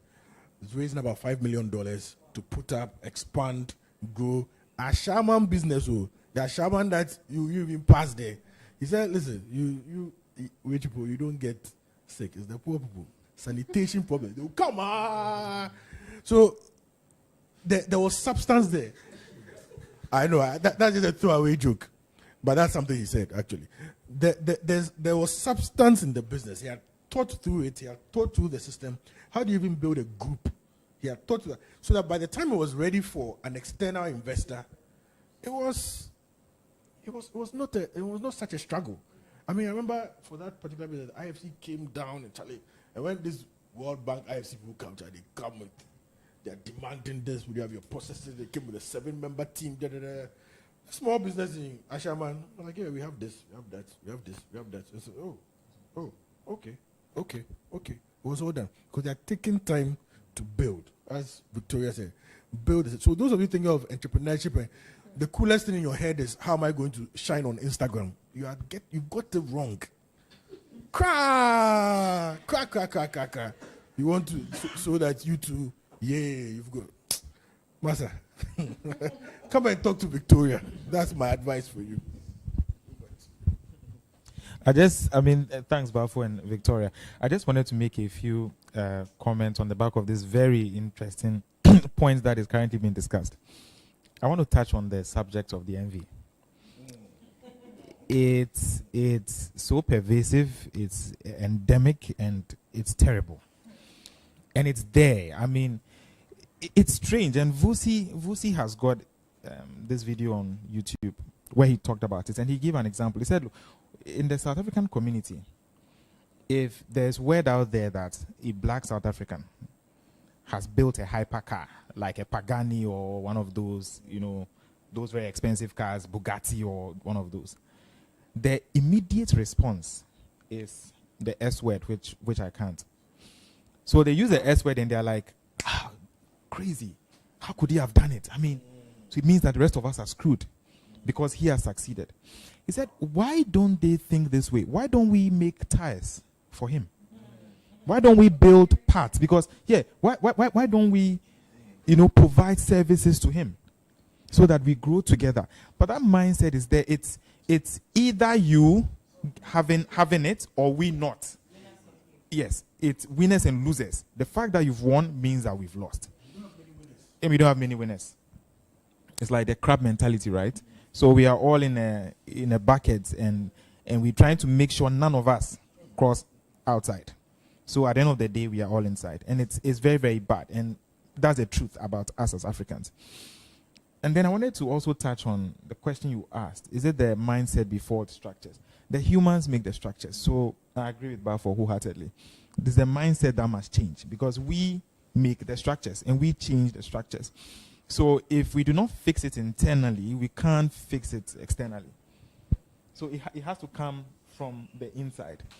And it would have to come from having a bigger why for what you do. If the why for the business is so that I can buy a nice car after 5 years, move my family to a very expensive place, that's so shallow. So what happens after you do that? So it means you don't care, right? So after you pass on, the business collapses. Yeah. But if the why is so big, like you listen to Zuckerberg and all these guys, the reasons for what they do will blow your mind. It's transgenerational. People are building businesses that they hope to last for 6-7 centuries. Yeah. That they would never get to see. So if the why is so small enough, and it's like African businesses, and this is going to tie to my next point. Many of us as Africans, and although I'm not an entrepreneur, I've dabbled in small businesses, and because of my investment banking background, I've reviewed so many proposals from my time in Black Star Advisors as an investment analyst working for someone who is in politics now. I mean, you may know who I'm. Yes, of course. Having seen all these, sat in their meetings and understood what exactly was going on, one thing is very tangibly clear. It's hard for the typical Ghanaian businessman or woman to consider the business as separate from themselves. That this has got its own life. It's a person, it's a legal entity, it can sue and be sued, it can take decisions, it can buy assets, it can acquire liabilities, it can, rather, everything is intertwined. So you make a sale, you get a good month. Victoria, for example, I'm not saying you're going to do it. She gets a windfall. She exports some products. $60,000 hit account. Family members are like, buy a new car. Buy a new car. It's so hard for us to understand that the $60,000 is not for Victoria. It's for her business. She will have to figure a way to pay herself, either via dividends or something. But that money doesn't belong to. It's so hard for us as Africans to understand that. So somebody starts a business, he's doing well. Within 2 years, he's bought V8. He's building a house somewhere. Then the business collapses. He chopped the capital. Yeah. He chopped the capital. Revenue is not the same as dividends. People are chopping revenue, not even profit. They are chopping revenue. The person has made the sale. They've not backed out cost. They are chopping the money. How can the business survive? They've not paid. It's a big problem. Yeah. People get a loan from a bank and they go and give testimonies. Yes. Because they've successfully got a loan. I'll just throw in that. Yes. I know this is a very important. I know Buffon wants to come in because of his background. But we need to talk about it, especially on the entrepreneurship side of things. The business is separate from the owner. And it's so hard. In my life, as a debt capital market specialist, the biggest problem we've had raising funding for businesses that are owned by individuals, key man risk, you have 1 or 2 people who are key and they've been in a business for the last 20 years. Trying to give them leverage so that they go to the next level. Their concern is, so will people know what I'm doing if we list the bond? Say, no. If they will know about what we are doing there. Yeah. So think about it. The business is not it's not like your pen or your phone. It's a separate entity. You are the owner. But they have a problem with that. And because of that, you cannot get leverage, which is debt, to scale up your business and make a bigger return. You can't. So for example, a typical Ghanaian business owner will have a problem getting somebody like Bafo, who will be very expensive to hire, by the way, to say, come into my company. I'm the owner. I want to make you CEO. I have 5 companies. Come and re-engineer how we do things.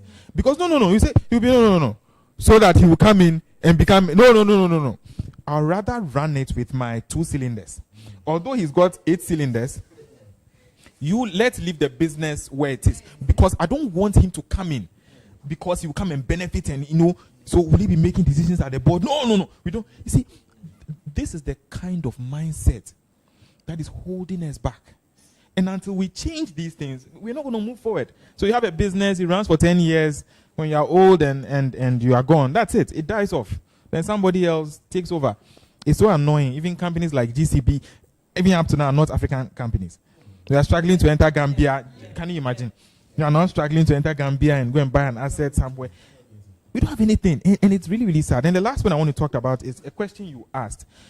Is it possible to get this mindset to structure companies properly from God? The answer is yes. Because God is the one who gives us all the wisdom and the knowledge and the understanding. I dare say the problem is we don't seek. The Bible says if you seek, you will find. But the seeking is not there. And the seeking comes with exploring, which we don't want to do. That's the work. Nobody wants to do that work. So you go and sow a seed and pray that as you are there, an angel will appear and come and list down all the things you need to do to take your business to the next level. It doesn't work like that. Read, that's what I'm exploring. So reading, interviewing people, that's someone who is knocking, seeking. It doesn't come to the people who are sleeping and praying and fasting and hoping. No, you've got to be seeking, reading. And when I say seeking, I mean reading, talking to people, interviewing people, asking them, how's it been for you, learning from here. That is one thing we don't do well. I mean, Christians, we don't do that well enough. And if you're not doing this, how on earth are we going to excel? And let me quickly tie this in with even career. And then I'll sign off on my comments. It's the same way. If you are hired into a company, if you are not seeking, in addition to your praying and fasting, you're not going to get anywhere. Because the company you've entered, the information is in people's heads. If you are not hungry, that word, if you're not hungry to contribute, if you're not hungry to take what they are doing to the next level, to even basically understand it and even do what they are doing, how on earth are you going to chart a career path which you would find fulfilling? So it's the hard work that people don't want to do it. We are all sitting and dreaming of, some future, a glorious utopian, but it's not going to come like that. It's going to come through rolling up your sleeves, getting your fingers dirty, being hungry, getting the job done, staying committed, the things that people don't want to do. I think on some of the points that you raised, especially with, this small business mindset or family business mindset, not wanting formalization or structures, CEO and things to come inside to help elevate the business. So I mentioned earlier that we could also talk about education versus industry. Is it, because even I studied business, so I think that I'm blessed. I think studying business is very advantageous, whether you want to be an entrepreneur or whatever. I think because we get that education on how an organization should look like, what kind of corporate governance, all those things. And it's an education that I don't take for granted, because I've seen how the people who don't know it look at business as opposed to. So Victoria's saying that she knows that she needs to put systems and structures in place in order for her business to get to X, Y, Z. Not a lot of entrepreneurs know that, because entrepreneurs are working based on their talent or based on their interests. But then building a business also requires a certain skill if your business is going to be resilient, especially if your business is going to be global or international or whatever. And so, but this kind of formal education also comes in if you choose to study business. So if you don't take advantage of the Googles and Coursera's and all those other things to know it, you're not going to get it. And we can see that gap in industry, in how our businesses are built. We can also see that gap in how we approach working, because even when you take something like risk, managing risk, in an organization where there's a risk department, no one else would care about risk, right? Meanwhile, every department would face risk. And now, so I'm an internal auditor. So now we are having to explain to clients that, yes, we know you're in marketing, but you also have risk. We know you are in procurement, but you also have risk. It's not just finance that has risk and all that. So what's lacking in our education? Victoria, you ready? I'm going to let you, just go ahead for me. So I think it's the way we teach. So I used to have a fashion accessory company, which I want to revive. But when I started, I didn't even understand the concept of the time value of money. So I used to supply Nalem with bags. And so one day I was talking to my colleague who is an accountant. And I was asking her, so how can I do the invoice and all those things? And she was like, if they're going to keep it, sell it and give you money, you need to price it higher, because then the money would have lost value. And I was like, hey? So I think some of our teachers really did us a disservice in the way, even the way we teach languages like French. Most Ghanaians did French at some point, but cannot speak a word of French. Math is very discouraging. So I had a Vietnamese classmate who really broke down math for me before I could appreciate, because at first I was so scared. And by the time I was finishing my master's, I was teaching international business finance. This is somebody who one of my teachers in high school had told me I should be withdrawn from school because I wasn't doing so well in math. So I think it's a failure of, and it's also because a lot of people are square pegs in round holes. A lot of teachers went into teaching because it was like, you didn't do well, so you go to some teacher training college. So, but they don't realize the impact of what they are doing. So fast forward, I'm watching a video from Vuzi again, and he's like, you need to understand that math is a language, and you're using it to communicate something. So as a business person, you're using the numbers to tell a story. And I'm not where I want to be in terms of, accounting and doing things right, because I'm not that type of person. But I think it starts from our childhood. And sometimes I'm like, if my teachers had not discouraged me so much, I love science. So now you come to my house and I have beakers and I'm measuring things and I'm reading scientific journals to understand what I'm doing.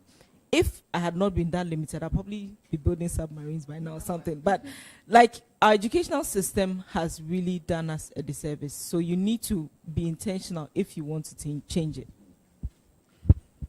I think I'll echo that because there's the system issue, but there's also personal responsibility.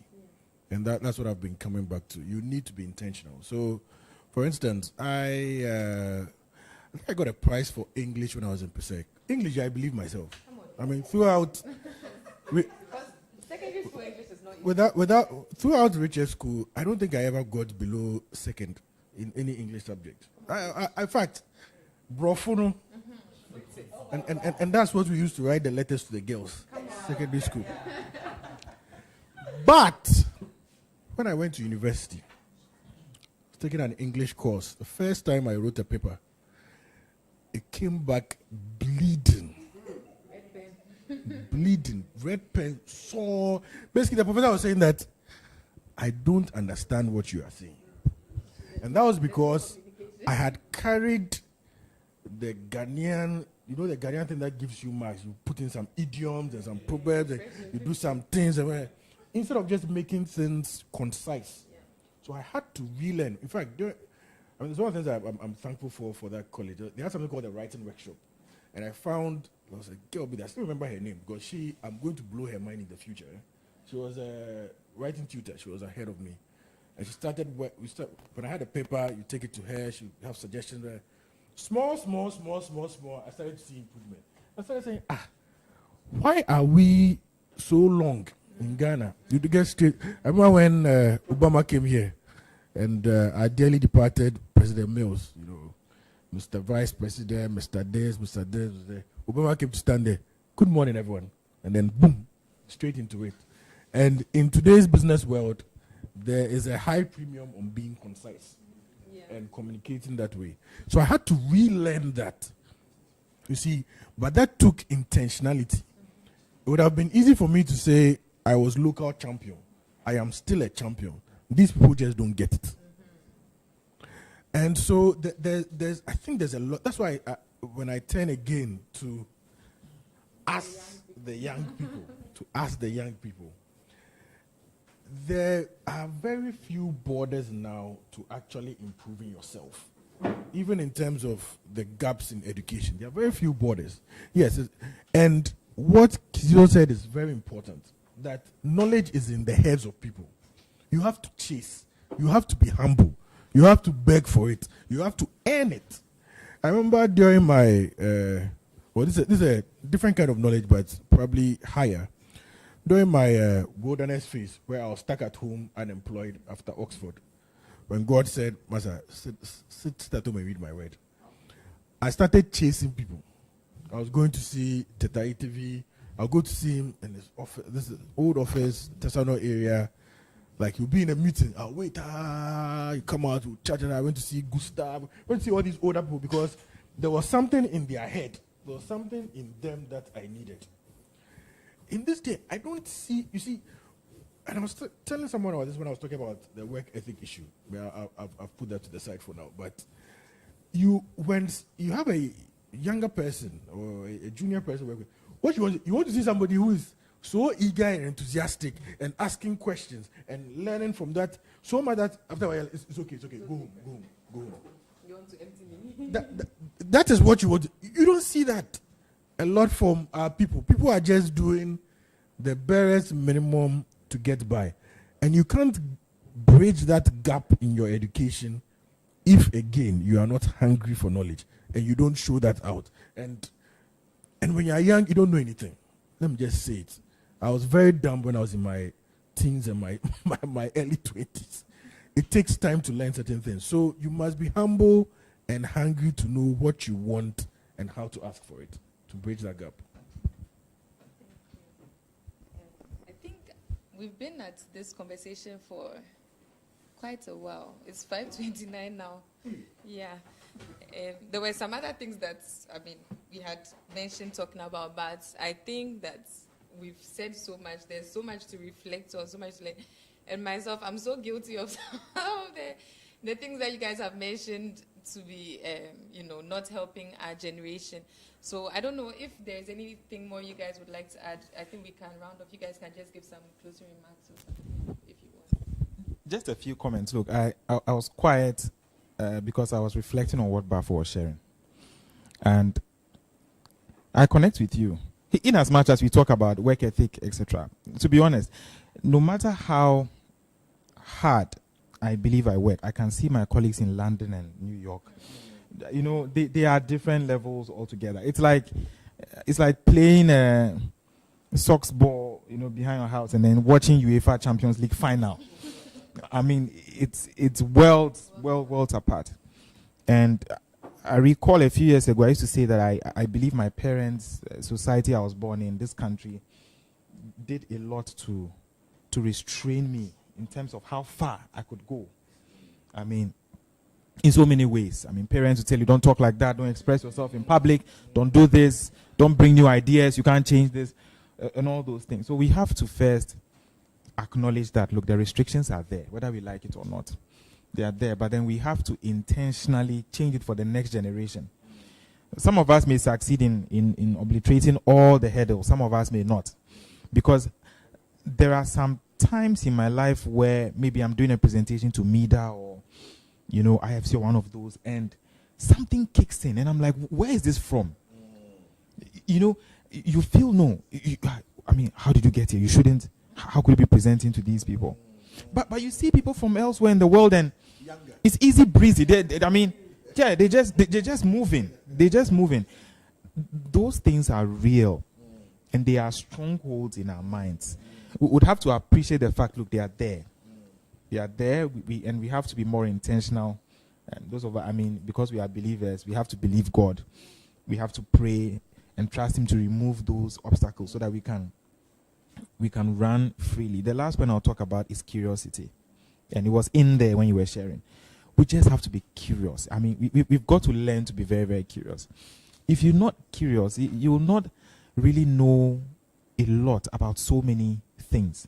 All you know is that, this guy lives across the street. That's it. But a curious fellow will know that, oh, this guy, oh, this is where he's schooled, he did this, and he talks and I'm like, how did you know all that? I'm curious, that's all. Just because I wanted to know. So many a time in this country, we sometimes mislabel smart people. They are actually curious folks. It's not because they are smarter than you are. It's because he didn't sleep last night because he wanted to understand something. So he spends all his time, and when he's done, he talks and he's an expert. Not because he's smarter than we are. And I believe we just need to instill this culture of curiosity in younger people. Let's just be curious. You know, it's just curiosity. It's not really even about IQ level or whatever. If you want to know, you will. If you really want to know, you will. You know, these are my closing comments. Let me say this because today I've been a bit hard, but the pandemic of Christian youth laziness is too much.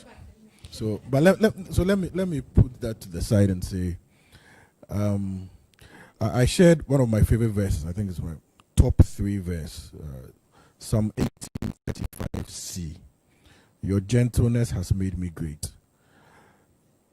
All that we are, all of us here, it's by the grace of God, and it takes God's grace to actually trigger something in you that says, I want to know this thing, or hey, this thing is interesting. Oh, let me find out more. Can I find out more? Who can I ask? It takes God's grace. And the thing is, that's why I said I like that verse, the gentleness. Even though, like some of us, me like this, God knows. Me Jimmy even though I'm always off the route B, so he's always gently leading because he's a loving father. He wants me to be where he wants me to be. That will glorify him. So he gently leads. So I want to encourage all of us, wherever you are, whether you are stuck at home, you are clueless, you are uncertain, God is a good and loving father. He will lead you gently into these places where you will learn. Some of the places he will lead you gently to, it will not be gentle there. But he will lead you and you will be trained there. But when he's leading, follow. Follow. When you get there, learn. Immerse yourself. Joseph was taken step by step by step by step. You asked a question earlier about is this structure? Can we learn these things from the Bible? If you just read it, I was just listening to Career Month. Career Month is ongoing at Rage. Ace and Kuma was talking. Those of you who are not listening, you are young. What are you doing? What are you doing that's more important than what's going on? I don't understand. You're on WhatsApp, or there's some video game, or you have some move. Mother, wisdom is being dropped. He was talking about how Joseph instituted his system in such a way that by the end, when the people had sowed their land, they really want to sow themselves. When that farming time was over, they said he gave them seed, not food anymore. He gave them seed, still charged them 20%. Why? Because preparing for the next period of leanness. God's word has the system. And God is a gentle, good father. He will show you. Be curious. Draw near to God. He will draw near to you. Be curious. And he will show you the way. He's a gentle father. He's gentle. I'll end by saying that we have a lot of work to do. And I truly believe that until you solve the problems around you, you are not great. In quotes. So Ghana has power crisis. How do we use the knowledge that we have? So there's a company that I follow. They've invented something that checks the moisture content of grains. And this is something that's very useful to farmers. I discovered through my work as a trade advisor that there's a sweetener in the wache leaf, which is about 150 times sweeter than sugar. From coconut flowers, you can actually make sugar. So there's a lot of work to be done within our environments, you know, where we are. How are we adding value to the things that have been done. Because if you look at the so-called advanced world, that is what they are doing. We have, in more cases, we are smarter, we work harder, but we've somehow, made ourselves lazy in some regards, and also sometimes the superstition doesn't help. You want to do something, like in your village, some ecotourism project, which will bring in thousands of dollars, and somebody tells you, don't do it because this is your village, they'll kill you. But why is it that a Caucasian can come to that same village and build Zena Lodge and make it? What makes the Indians and the Lebanese? So somebody asked me a question that is still ringing. So we are all trying to export to Europe and to China, but the Chinese are building a China mall in Africa or in Ghana. Why? And selling to us. And we are buying. Why are we throwing Nigerians out of Ghana that they are entering our retail space? But a Ghanaian will go and buy something and sell it for 4 times the price. So I think that we need to challenge ourselves. Or we decide, like India did, that Ghana is going to be the capital of artificial intelligence.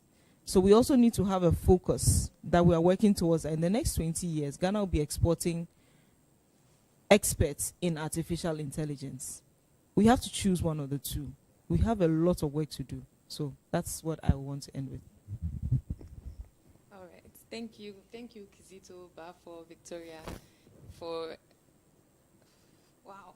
This conversation has been very enjoyable for me. I knew it was going to be a good conversation because God is good. He said we should sit down and chat. So we are sitting down and we are chatting. But I've really been blessed by it in terms of even the way I think about work, the way I think about exploring other opportunities that may come up, the way I think about even supporting the business people around me, and even the way I think about parenting right now in terms of letting my kids be free to explore their interests and be curious and all that. And I just want to encourage everybody who tuned in, all 17 of you who are still here. Thank you so much for tuning in. Thank you for listening. Hopefully you've been encouraged, you've learned something. Hopefully you've been provoked in the way you approach your career. Hopefully moving forward, you would allow the Holy Spirit to lead you and guide you and just to minister to you in how you do your work, how you interact with the people that you work with, just give you new ideas and show you how to implement them. Going into this new week, I pray that we all have a good week. I pray that we all have a productive week. I pray that we are all effective in everything that we are doing. I pray that we'll go into this week with our minds at peace, to be able to reflect on what we've learned today and to be able to reflect on every word of God that will come to us. And as we reflect on it, may He continue to grant us more understanding. And may that understanding be translated into actions that would bear fruit for the kingdom.